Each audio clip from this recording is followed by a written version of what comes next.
Assalamualaikum warahmatullahi wabarakatuh. Kembali lagi di channel Mr. N.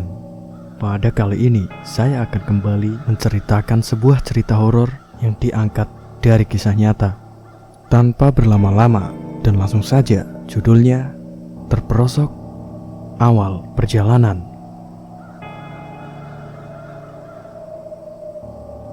Waktu yang cocok untuk kita menikmati keindahan alam di atas gunung. Maka dari itu aku membuat agenda untuk mendaki ke Gunung Semeru bersama dua teman baikku yang juga mempunyai hobi yang sama dalam bidang pendakian. Denny dan Yudi. Mereka adalah temanku semenjak SMA yang meskipun kami beda sekolah, tapi kami tinggal satu kosan. Tapi kini kami tinggal berjauhan karena beda kota, tapi itu tidak membuat kami putus persaudaraan. Justru malah sebaliknya. Seringkali aku berkunjung ke rumah Yudi, yang orang tuanya juga sudah begitu akrab denganku, begitu juga dengan Dani. Tidak jarang juga mereka berdua yang berkunjung ke rumahku, dan kedatangan mereka juga selalu disapa hangat oleh orang tuaku. Bisa dibilang, kami ini adalah saudara, tapi beda orang tua.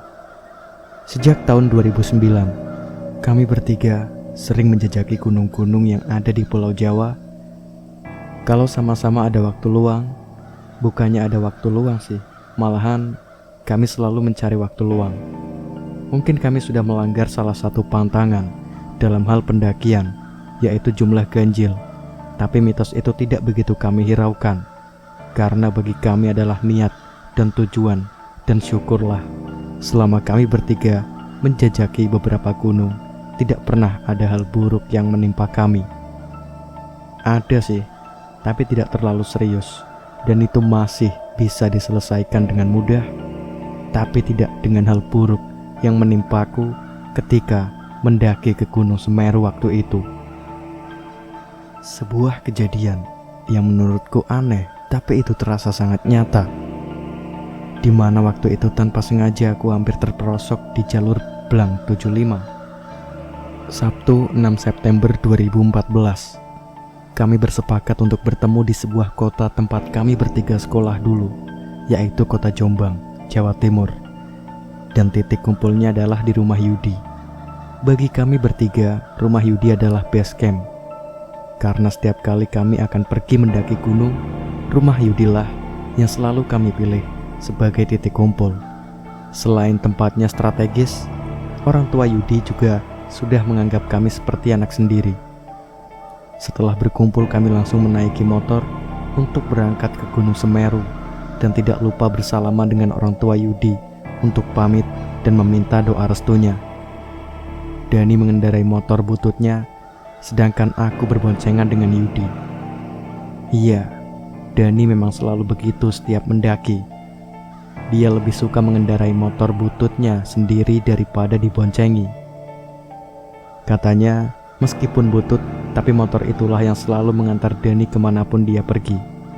Singkat cerita, sore itu kami bertiga sampai di desa terakhir, yaitu Ranupani. Sebuah desa yang membuatku merasa nyaman ketika aku menginjakan kaki di sana, sampai-sampai aku mempunyai pikiran.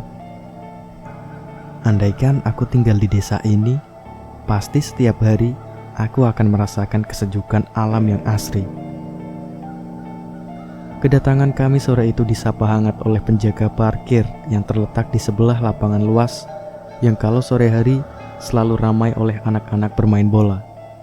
Setelah motor sudah kami titipkan di tempat parkir, kami berjalan melewati anak-anak yang sedang bermain bola itu untuk menuju ke base camp.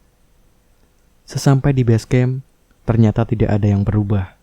Bangunan base camp masih sama seperti awal aku kesini pada tahun 2010 lalu. Namun kali ini suasana semakin ramai oleh pendaki. Ini bukan pendakian pertama aku ke Gunung Semeru, begitupun Yudi dan Dani.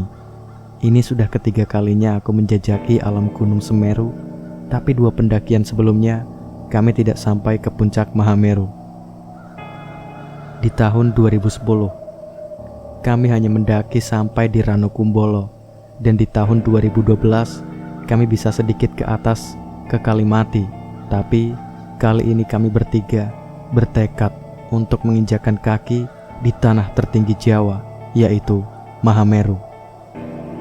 Kurang lebih 15 menit lamanya kami mengurus simaksi, mulai dari mengisi formulir dan yang terakhir membayar tiket sebesar 17.500 per hari. Setelah selesai kami langsung memulai perjalanan sore itu juga. Di awal-awal perjalanan, jalannya masih sama, yaitu jalan aspal yang menurun hingga sampai di pintu gerbang pendakian, baru kemudian jalannya berubah tanah dan menanjak. Sambil berjalan aku membayangkan bagaimana rasanya berdiri di puncak Mahameru nanti. Tentunya, hal pertama yang akan aku lakukan nanti adalah bersujud syukur. Ya meskipun belum tentu aku akan kuat untuk menggapai Mahameru. Selangkah demi selangkah, jalan berpaving dan dominan menanjak ini kami lalui, hingga tidak terasa sampailah kami di pos peristirahatan pertama. Sesampai di situ kami istirahat di dalam bangunan shelter dan menyempatkan untuk membuat kopi. Kegiatan membuat kopi di perjalanan ini rutin kami lakukan setiap kali mendaki, dengan tujuan agar perjalanannya bisa dinikmati dengan adanya kopi di sela-selanya. Di sisi lain, waktu itu kami juga sedang menunggu habis waktu maghrib. Setelah kopi sudah habis terminum dan mengingat waktu maghrib juga sudah lewat, kami pun kembali bersiap-siap akan melanjutkan perjalanan ke pos berikutnya, dan malam ini target kami adalah sampai di Ranukumbolo untuk bermalam di sana.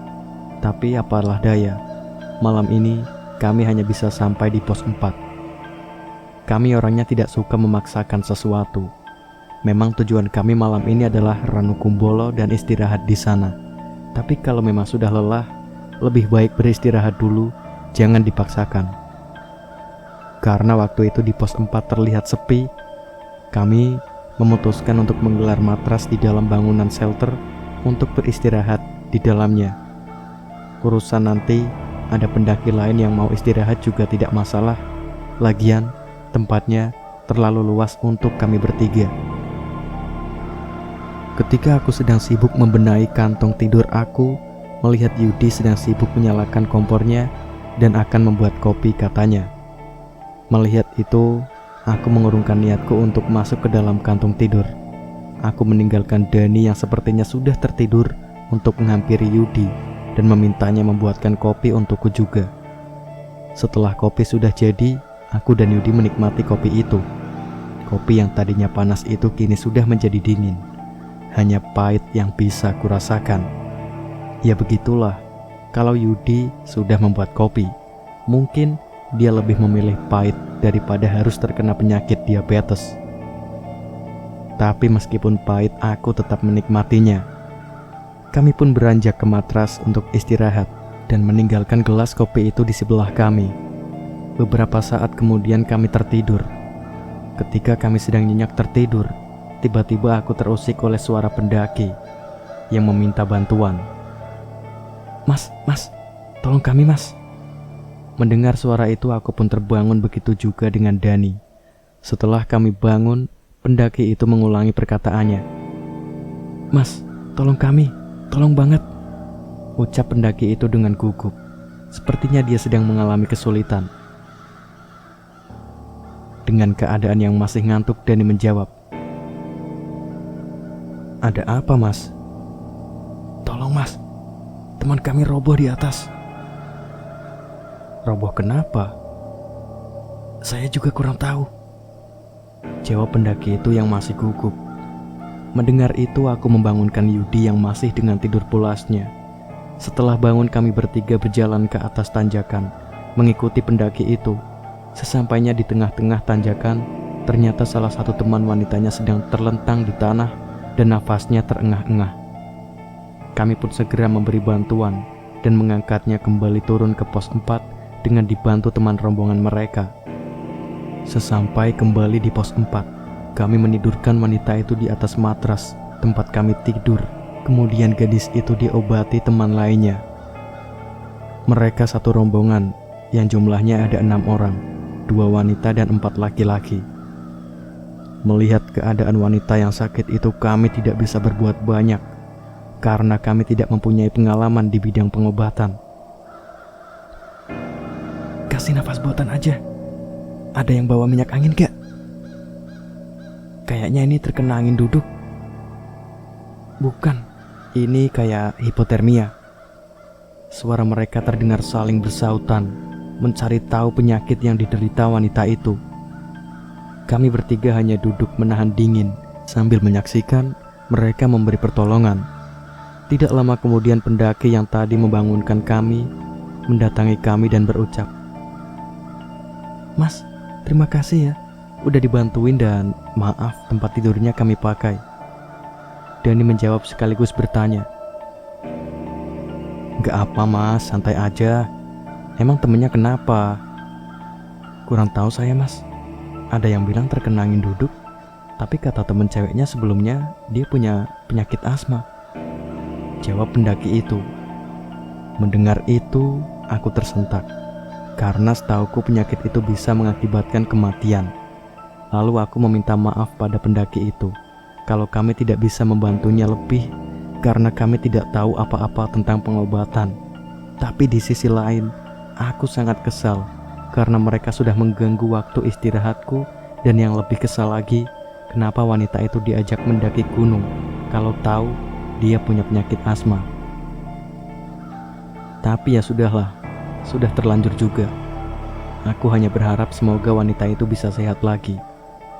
Karena tidak bisa berbuat banyak, Yudi mengambil kompor dan nestingnya yang tadi tergeletak di samping matras, kemudian dia merebus air dan akan membuat kopi. Setelah membuat kopi, Yudi membiarkan kompor itu tetap menyala agar bisa kami gunakan untuk menghangatkan tubuh. Pagi pun tiba. Setelah kejadian yang menimpa rombongan pendaki itu, kami tidak tidur hingga pagi, dan pagi itu kondisi wanita itu sepertinya sudah membaik. Kami pun mendatanginya untuk melihat keadaannya. Dia manis, rambutnya berponi dan dicepol. Dia sedang duduk di pelukan teman wanitanya dan terlihat sudah lebih baik dari semalam. Meskipun kondisi tubuhnya masih terlihat lemas. Sungguh kasihan melihat keadaannya yang seperti itu. Setelah melihat kondisi perempuan itu, aku menyarankan pada ketua rombongannya untuk kembali turun dan tidak melanjutkan pendakiannya, karena takutnya kalau dilanjutkan nanti keadaan wanita itu semakin parah lagi. Mendengar saran dariku, ketua rombongan itu mengajak 5 anggotanya untuk kembali turun pagi itu juga, dan sebelum turun mereka semua mengucapkan terima kasih banyak pada kami karena semalam sudah bersedia membantunya. Aku pun merasa senang karena bisa membantunya. Ya meskipun pagi itu aku masih menahan ngantuk, karena kejadian itu membuat aku tidak tidur lagi hingga pagi, dan itu juga dirasakan oleh Yudi dan Dani. Setelah rombongan pendaki itu turun, kami bertiga segera melanjutkan perjalanan di Ranukumbolo dengan tujuan agar kami bisa istirahat sebentar di sana. Di perjalanan menuju ke Ranukumbolo, aku sedikit menyesal karena aku tidak sempat menanyakan nama wanita tadi. Tapi ya sudahlah, aku berharap semoga dia baik-baik saja sampai ke rumah. Singkat cerita, jam 8 pagi kami sampai di Ranukumbolo. Air biru dari danau itu membuat jiwaku nyaman ketika melihatnya. Potongan-potongan pohon yang roboh itu menambah ciri khas yang mengingatkanku pada pendakianku sebelum-sebelumnya, hingga membuat langkah kakiku terhenti sejenak untuk mengambil gambarnya. Kami pun ikut mendirikan tenda. Setelah tenda sudah selesai kami dirikan, kami mendatangi sebuah petilasan yang tertulis nama Muammar Hanafi untuk mendoakannya. Meskipun kami tidak terlalu mengenalnya, tapi menurut kami sosok Hanafi dulunya adalah orang yang baik semasa hidupnya, tapi sayangnya dia sudah terlebih dahulu pergi, mengembuskan nafas terakhirnya di Ranukumbolo pada tahun 2009 silam. Setelah itu kami kembali ke tenda untuk melanjutkan istirahat yang semalam sempat tertunda. Tepat jam 12 siang, aku terbangun karena berisik alarm HP yang tadi sudah aku pasang. Aku pun bangun, lalu membangunkan Yudi dan Dani untuk membuat makanan. Setelah itu kami berkemas dan melanjutkan perjalanan ke dataran yang lebih tinggi. Kurang lebih 30 menit berjalan, kami sampai di area yang luas dengan pemandangan bunga verbena yang luar biasa indah, tapi tidak sebanyak dulu. Kini bunga di tempat ini agak berkurang, mungkin karena pihak yang bersangkutan memperbolehkan pendaki untuk mencabutnya. Mungkin banyak dari pendaki menyebut ini adalah bunga lavender, tapi kenyataannya bukan. Ini adalah bunga verbena, dan bunga ini bisa merusak ekosistem. Maka dari itu, pihak yang bersangkutan memperbolehkan pendaki untuk mencabutnya, tapi tidak dengan bunga edelweiss. Setelah melewati area Cemoro Kandang dan Jambangan, akhirnya sekitar jam 4 sore, kami sampai di tempat yang kami tuju, yaitu Kalimati. Dari sini akhirnya aku bisa melihat lagi puncak Mahameru yang berdiri gagah. Sebuah tempat yang ingin sekali aku menginjakan kaki di atas sana. Tenda berkapasitas 4 orang yang dibawa Yudi, kemudian kami dirikan. Terlihat beberapa pendaki lain sedang memasak makanan yang aromanya sungguh menggugah selera. Tidak lupa, aku pun mengeluarkan roti tawar. Aku bawa kemudian membakarnya di atas nesting setelah tenda sudah selesai kami dirikan. Roti itu kemudian kami santap bertiga bersama kopi pahit buatan Yudi. Hingga tidak terasa, hari sudah akan gelap. Udara dingin terasa menusuk-nusuk seluruh badan hingga memaksaku memakai jaket jadulku. Ketika hari sudah gelap, kami memaksakan diri untuk istirahat. Karena Yudi bilang, nanti jam 12 malam kita akan berjalan lagi menuju ke puncak Mahameru. Dan inilah pendakian Gunung Semeru yang sebenarnya. Kami pun istirahat, dan tepat jam 12 malam, Yudi membangunkan kami sambil dia sibuk mengemas agar-agar yang dimasaknya itu ke dalam kantong plastik. Yudi memang selalu begitu kalau akan summit. Dia selalu memasak agar-agar untuk bekal di perjalanan. Kami pun mempersiapkan perbekalan masing-masing untuk dibawa summit ke puncak. Pelindung kaki, sarung tangan, dan jaket tebal sudah menempel di tubuh kami masing-masing. Di luar terdengar beberapa pendaki lain sedang berisik. Mungkin mereka juga sedang mempersiapkan hal yang sama dengan kami. Setelah itu, aku memberanikan diri menahan hawa dingin untuk keluar tenda. Di luar, kami bertiga mengangkat kedua tangan kami setinggi dada untuk berdoa kepada Tuhan Yang Maha Esa agar diberi kekuatan dan keselamatan selama perjalanan menuju ke Mahameru nanti. Setelah itu kami mengumpulkan masing-masing tangan kanan kami. Kemudian bareng-bareng melepaskannya disertai dengan teriakan, "Yo!" Setelah itu kami bertiga sama-sama menatap ke arah puncak Mahameru. Ini adalah perjalanan hidup dan mati. Karena semua resiko yang akan terjadi, pihak yang bersangkutan tidak akan bertanggung jawab setelah pendaki sudah berada di atas Kalimati. Pada kondisi suhu yang sangat dingin ini kami pelan-pelan berjalan, meninggalkan tenda dan semakin lama, langkah kaki kami menjadi sangat pelan karena kondisi trek yang berpasir dan berdebu. Di sebelah kanan dan kiri aku melihat banyak petilasan dari pendaki yang sudah terlebih dahulu pergi. Semoga mereka tenang di alam sana. Langkah yang pelan ini akhirnya membawa kami sampai area Cemoro Tunggal, di mana di situ hanya ada 2 pohon yang berdiri kokoh. Sampai di situ aku melihat raut wajah Dani, sepertinya sangat kelelahan, hingga akhirnya aku mengajaknya untuk beristirahat sejenak. Sambil istirahat, Yudi membuka kantong plastik yang berisi agar-agar itu untuk dimakan. Setelah makan beberapa potong, kami pun kembali melanjutkan perjalanan. Pemirsa budiman, cerita horor berjudul Terperosok bersambung di sini. Nantikan cerita selanjutnya yang hanya hadir di channel Mr. N. Wassalamualaikum warahmatullahi wabarakatuh.